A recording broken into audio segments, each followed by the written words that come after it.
আজ আবারও ড্রোন হামলা চালিয়েছে পাকিস্তান, এমন দাবি করেছে ভারতের সেনাবাহিনী। যদিও গেল রাতের মতো এই হামলার বিষয়টি অস্বীকার করেছে ইসলামাবাদ। পাকিস্তান আঘাত করলে তা লুকিয়ে করবে না বলে হুঁশিয়ারি দেন দেশটির প্রতিরক্ষা মন্ত্রী খাজা আসিফ।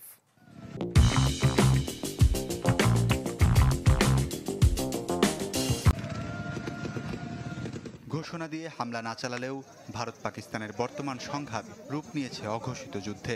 পাল্টাপাল্টি হামলায় ব্যাপক ক্ষয়ক্ষতির দাবি করছে দুপক্ষই, তবে সত্যতা নিয়ে আছে ধোঁয়াশা।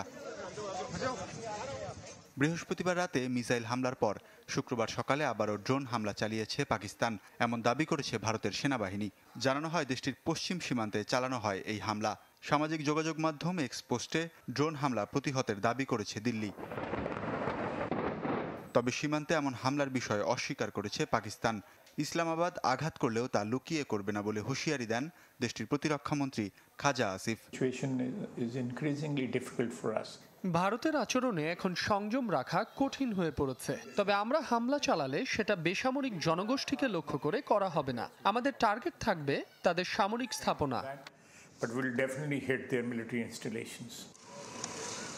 দুদেশের উত্তেজনা প্রশমনে মধ্যস্থতা করছে যুক্তরাষ্ট্র ও সৌদি আরব। এরই মধ্যে দেশ দুটির পররাষ্ট্রমন্ত্রীর সাথে আলোচনা হয়েছে পাকিস্তানের প্রধানমন্ত্রী শাহবাজ শরীফের, যেখানে এই বিশৃঙ্খলার জন্য ভারতকেই দায়ী করেছেন তিনি।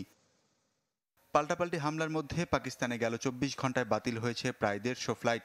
করাচি বিমানবন্দরের কার্যক্রম পুনরায় শুরু হলেও এখন পর্যন্ত মাত্র 6টি ফ্লাইট উড্ডয়ন করেছে।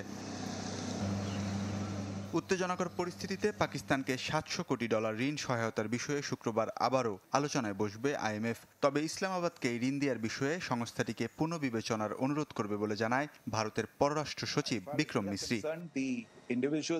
ওয়ালিউল্লাহ ফারুক, চ্যানেল 24।